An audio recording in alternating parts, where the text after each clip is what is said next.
Magandang araw mga kabayan. Nagbabalik po muli ang inyong lingkod upang magbigay sa inyo ng mga bago at nagbabagang mga balita. All out na to sa next national election.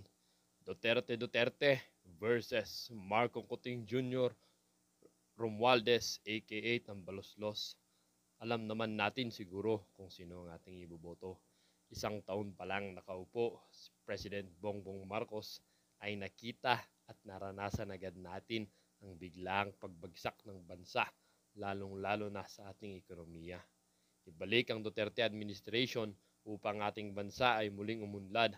Sobrang nabudol tayo kay Kuting at napaka-traumatic experience na ito. Sobra na to the max. Para sa buong impormasyon at detalye, panoorin ang buong video. At kung bago ka pa lamang sa aking channel,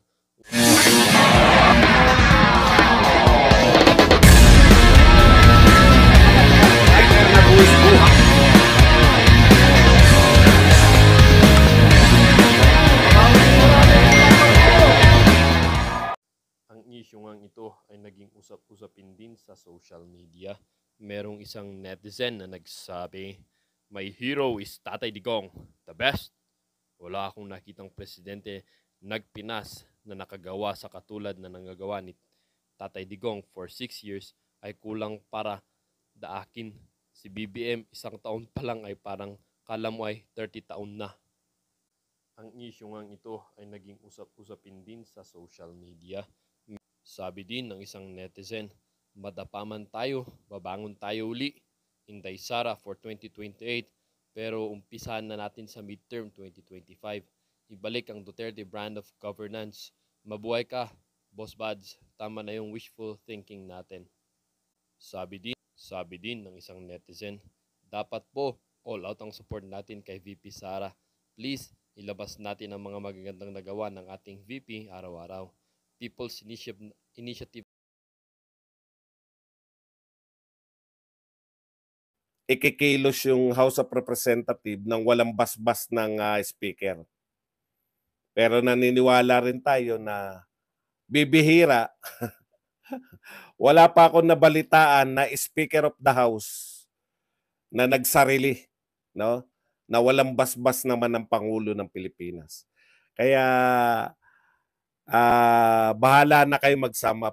Kami, ako, particular, wala akong problema eh. Kasi ang mga Duterte supporter ngayon nakikita ko karamihan ng Duterte supporter, hindi naman nakaasa yung 2028 na pagtakbo ni VP Sara kay PBBM. Hindi po yan Hindi po kami naniniwala na yan yung magmamatter, di ba? Ang magmamatter po yung kagustuhan ng mga Duterte na tumakbo at maglingkod pa. Kasi ang nakakatakot baka madala sila na matapos maglingkod ng 6 na taon na walang pagnanakaw na ginawa, na panay sakripisyong ginawa, ang igaganti itong katakot-takot na kaso. Real talk po, no? Na pagtagni-tagni din natin yung paglabas ni Dilima.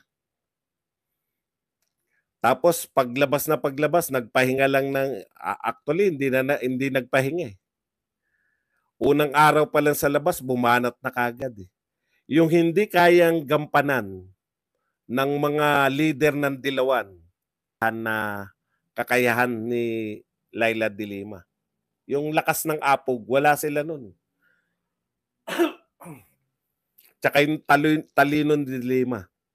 Kung ikukumpara lang sa dalawa, kay Lenny tsaka kay...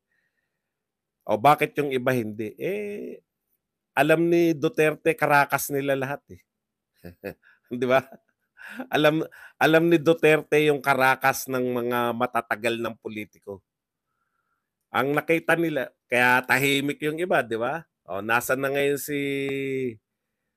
si Gordon? Nananahimik na si Gordon. Di ba binanatan ni Duterte yan? May hinahanap si Duterte na ilang milyon. Hindi naman tatahimik yan ng hindi binoljak ni Duterte. Si Trillanes naman, walang talab. Wala nang kahit na anong sabihin ni Trillanes 'no, walang epekto hindi po kinukuha ng media, eh, 'no. Wala na siyang ano, tapos eto si Leni na nasiyahan na sa paglalakbay-lakbay. Bakit siya kinukuhang mga speaker sa Harvard? Kuhaan yun, akala niya for self ano lang, eh, kaya hindi rin nagamit. Yung gastos nila kay Leni kung saan man ang para i-project, wala sila nahita.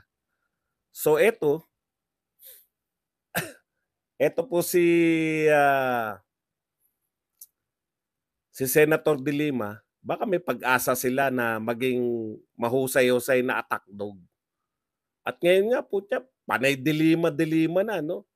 Siya yung ang dami niyang sinasabi ngayon na hindi kayang isipin nila Leni tsaka ni Risa Hontiveros. Kaya puwedeng gano'n ang, etong si De Lima. Okey, balik po tayo rito. Naalala ko lang 'no, baka ito yung ano nila, eh, baka ito yung pinanghahawakan ng mga Tambi vloggers kaya ang atake nila kay Sara Duterte, kasi buo naman yung unit team, eh. Pero ang ka-unit team pala ni PBBM, actually 'no, hindi na tayo nasasaktan 'no.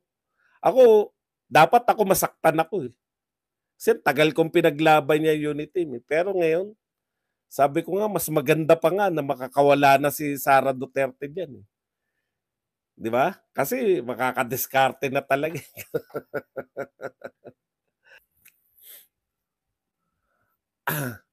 Kahit sa history naman ng, eleksyon sa Pilipinas, hindi naman automatic na ikaw ay, in-endorse ng pangulo, panalo ka, eh. Ang POS-EDSA nga, isa lang po ang nanalo sa lahat ng in-endorse ng mga pangulo, POS-EDSA. Yan po ay tanging si Ramos lang. Pero lahat talo. In-endorse ni Ramos, talo. In-endorse ni Erap, talo. In-endorse ni Gloria, talo. In-endorse ni Pinoy, talo. O lamang nga yung talo, eh, di ba? Ang usapin po diyan, mapapaganda nyo ba yung ekonomiya? Di ba? Eh, natitiyak natin, eh. Kung eto po si Sara Duterte, kahit na anong mangyari sa kanila ni PBBM, hindi tatanggalin sa kanya yung DepEd. Natitiyak natin na ang sukatan lang naman sa DepEd, ma-improve mo yung quality ng education. Mapataas mo yung education ng Pilipinas, eh. The rate ng pagtatrabaho ni Sara Duterte, iyari yan, no? Pangalawang taon pa lang niyan nagtatrabaho ngayon, nakita naman natin yung mga resulta. Ang laki na ng pagbabago sa DepEd. Kaya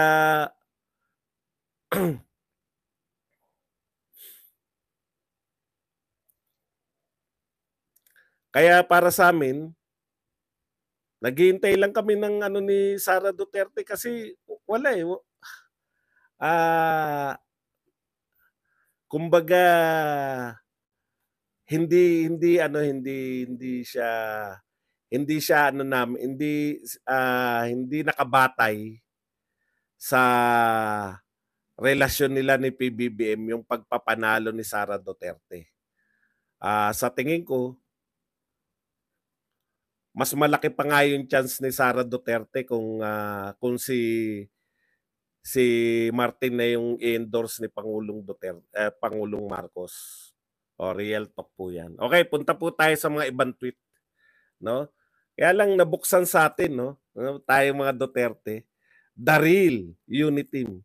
Mukhang 'yan yung iano nila, eh. Mukhang 'yan yung nakita niyo naman ngayon mga project ni Pangulong Marcos, yung anong mga project 'yun, yung namimigay ng tulong. Si Martin lagi naka-front, 'di ba? Parang gano'n na yung, pormahan nila, eh. Kaya lang may ka-unit team din naman si Sara Duterte, yung tatay niya. Alam niyo po ba na ito yung first time na, direkta talagang, pinagtanggol ni Sara Duterte yung tatay niya?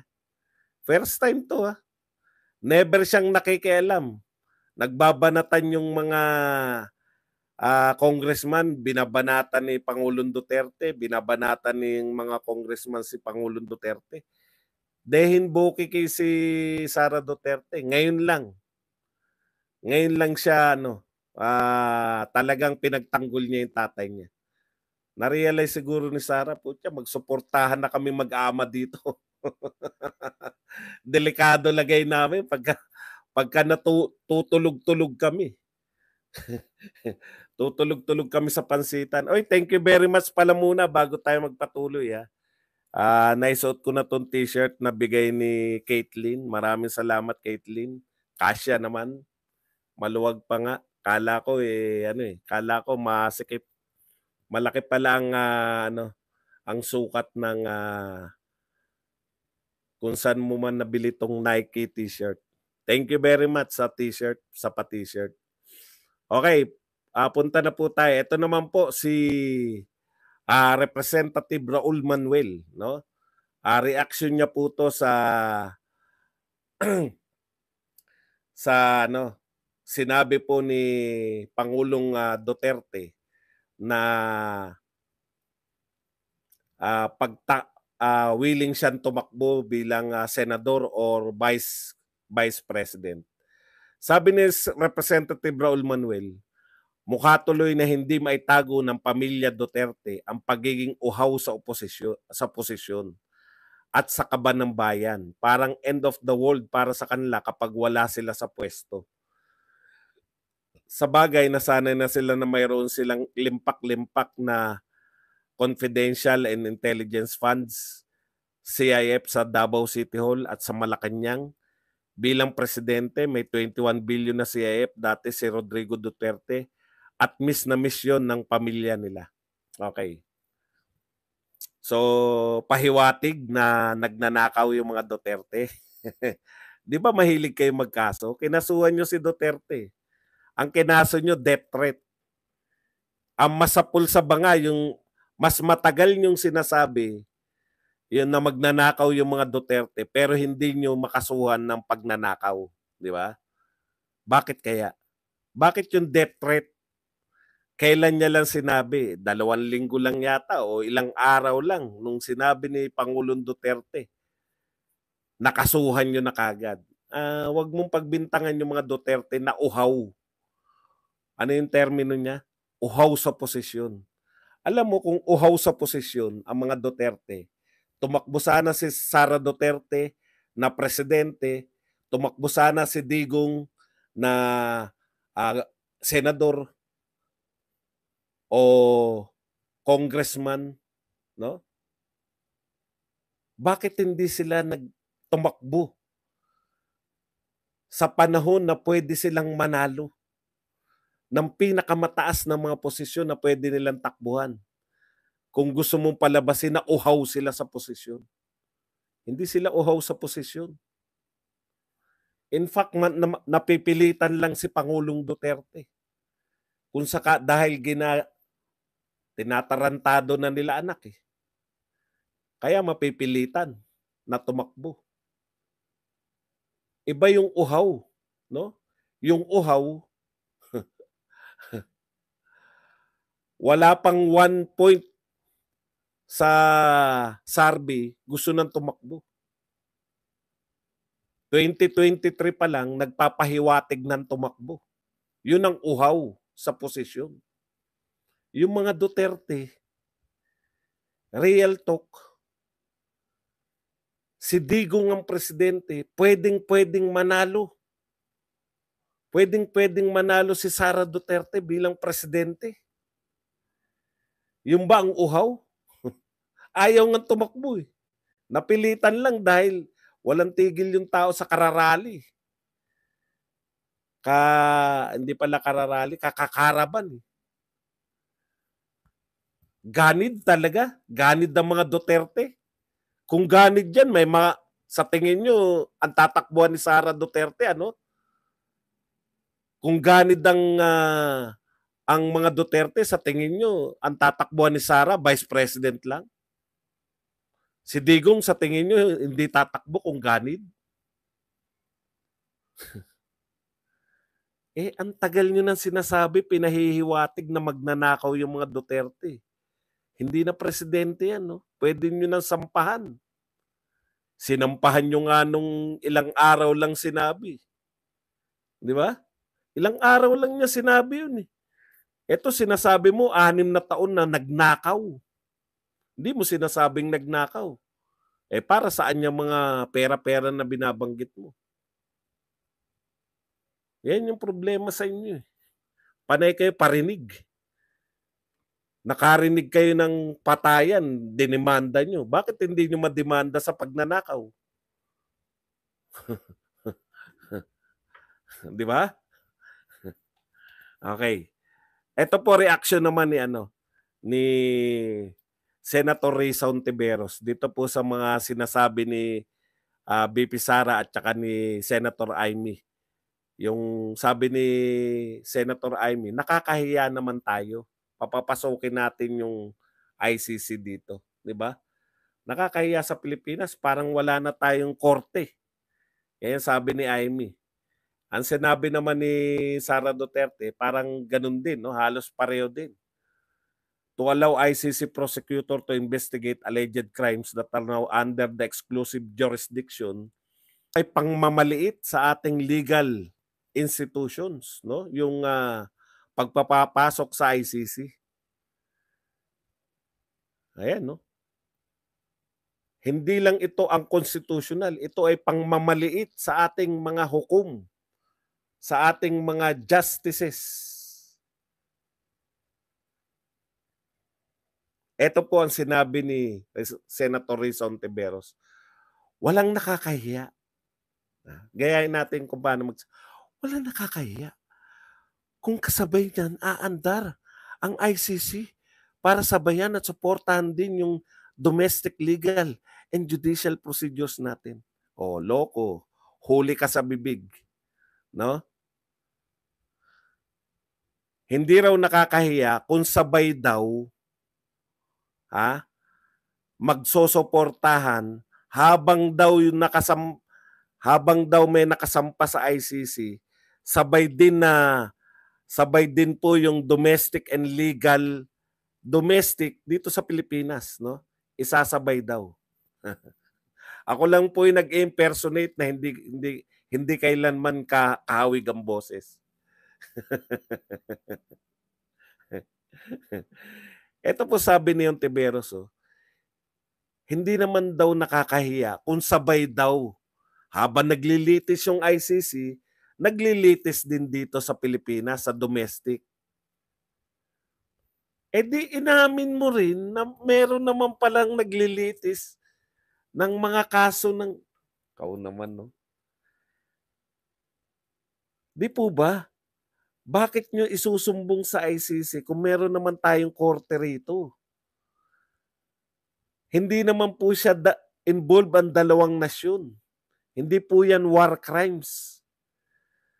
Kasi hindi abogado to, hindi niya alam yung sinasabi niya. Ayan ang sinabi niyo, pwede naman daw sabay. Hindi pwedeng sabay.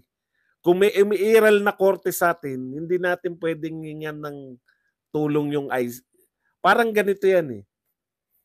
Pwede bang sabay yung kaso dinidinig sa barangay at dinidinig sa pulis?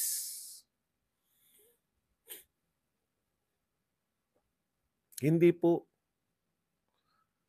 Kung barangay lang, pambarangay lang, barangay lang muna. Eto gusto niya sabay barangay tsaka sa hukuman. Domestic daw sabay pwede para hindi raw tayo nakakahiya. Kasi yari kayo sa Supreme Court. Sabay daw eh. May kaso sa ICC, may kaso rin dito sa Pilipinas. Para daw hindi naman daw, mahirap explain eh. Kinakailangan mula sa salita niya. Walang nakakahiya kung kasabay niyan aandar ang ICC para sabayan at suportahan din yung mga domestic legal and judicial procedures natin. So inamin mo na meron tayong domestic legal and judicial procedure. Bakit natin kakailanganin yung ICC? Ito pa isang sinabi niya. There is no belittling or degrading at all. The Vice President should be minded na yung tinatawag niyang alleged crimes na ina-assail dyan sa ICC case, date from 2011, 8 long years bago mag-withdraw ang ating bansa sa pamamagitan ni Duterte, kanyang ama sa Rome Statute at sa International Criminal Court. Okay, tignan nyo ha. So 2011, hindi pa presidente si Tatay Digong. Ibig sabihin, mayor pa lang siya. Yung pinag-uusapan na yung lilitisin daw si Tatay Digong nung mayor pa siya. Ibig mo sabihin, hindi nyo nilitis. Sino ba presidente nung mayor si Digong? Di ba si Pinoy? Nilitis nyo nga nun eh. Tignan nyo po mga nililitis nyo. Nilitis nyo nga si Corona eh. Nilitis nyo nga yung dating presidente. Si Gloria Macapagal Arroyo. Dating presidente, kasalukuyang Supreme Court Justice, mayor ng Davao, hindi nyo kaya. Kung ang sinasabi mong lilitisin pala ay yung panahon ng mayor siya, nahuhuli ka eh. Yun pala yun, hindi pala war on drugs.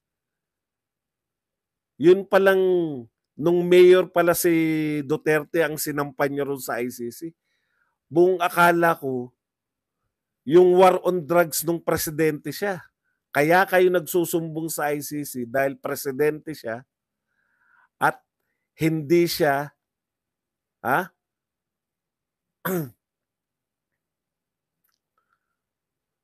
at hindi siya anong tawag doon? Hindi, kasi dahil presidente siya eh. Wala kayong katarungan. Yung pala, nung mayor pa lang siya, ang gusto nyo isuplong ngayon. Grabe naman.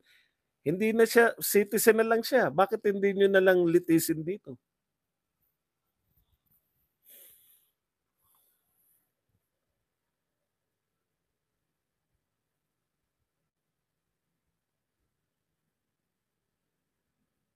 Okay. Meron pa bang time? Meron pa.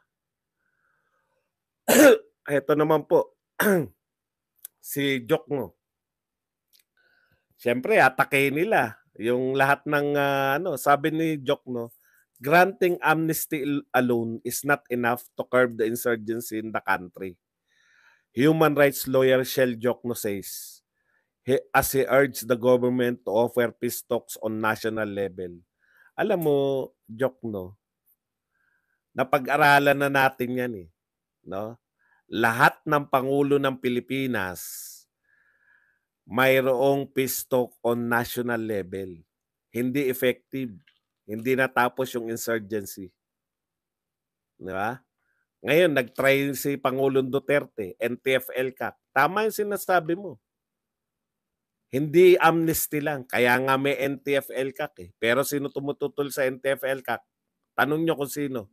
Sila din. Sila Jokno rin. Makabayan Black din. Mga Dilawan, Kakamping. Sila din yung tumututol sa NTF-ELCAC. Dahil ang gusto nila, magkaroon ng peace talk national level. In-expose na yan ng mga dating rebelde. Ang peace talk ay panahon ng mga rebelde para mag-regroup, mag-recruit, magpalakas. Tapos, wala naman nagtagumpay na peace talk. Nakailang presidente na tayo. Cory, nag-peace talk. Ramos, nag-peace talk. Erap, nag-peace talk. Gloria, nag-peace talk. Pinoy, nag-peace talk. Duterte, nag-peace talk.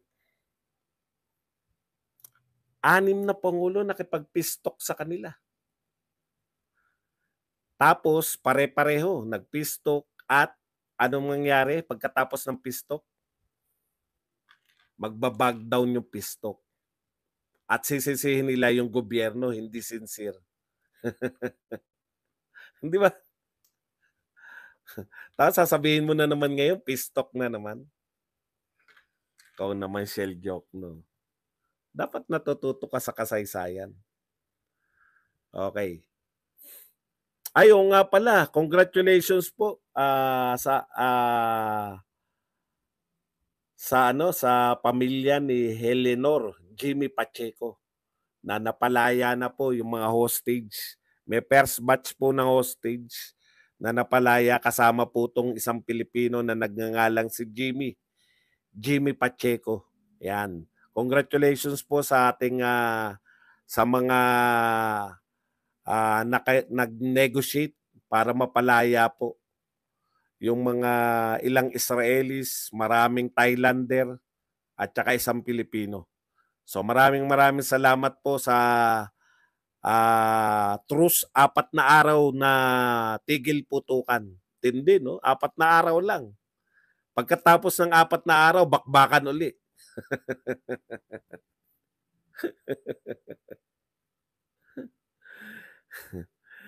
Ito na naman po, Court of Appeals. Binaliktad ang desisyon ng ombudsman na ibasura ang mga complaint ni De Lima laban kay Aguirre at kay Guevara, no? Grabe. Ito na po ang simula ng paghiganti ni De Lima. No, binaliktad po. So pwede na uling kasuhan. Didinggin na po ulit ang kinaso ni De Lima laban kay Vitaliano Aguirre. Ayan lang, no? Grabe talaga, sabi ko. Ibang klase talaga tong ano natin. Okay, 1.1 billion. Tuloy-tuloy na natin. Mabilis lang naman. Nagbabasa lang tayo at nagre-react. 1.1 billion daw po ang ginastos nitong si Yulo, no, sa kanyang pagbabiyahe-biyahe. Alam nyo, nagulat ako, no? Ganun pala kalaki, 1.1 billion. Di ka naman presidente. Parang presidente na yung ano niya eh. Ang tanong ko lang po sa House of Representatives, 125 million, hindi nyo makalimutan si BP Sara, no? 125 million. Hindi hanggang ngayon hinahanap nyo. Bakit po ni isang congressman, o kayo dyan sa Makabayan Black, bakit wala akong naririnig na question dito kay Yulo, sa mga biyahe ni Yulo? Kasi hindi tatakbo si Yulo na presidente. Hindi ko, wag po tayo yung face value lang po. Face value lang. 'Di ba?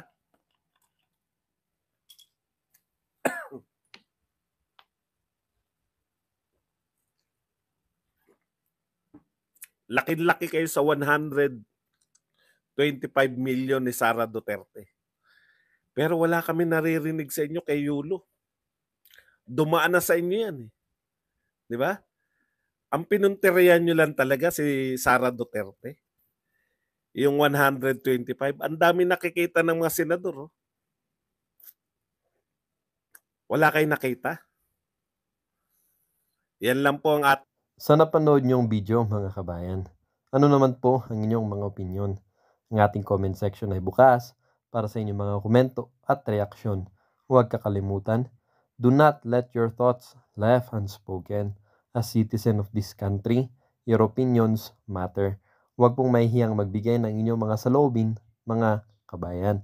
At syempre, huwag niyo din pong kakalimutan i-share ang video ito upang inyong mga kaibigan at kapamilya ay maging aware din sa kung anong nangyayari sa ating bansa. Huwag din kakalimutang mag-iwan ng like. Hanggang sa muli!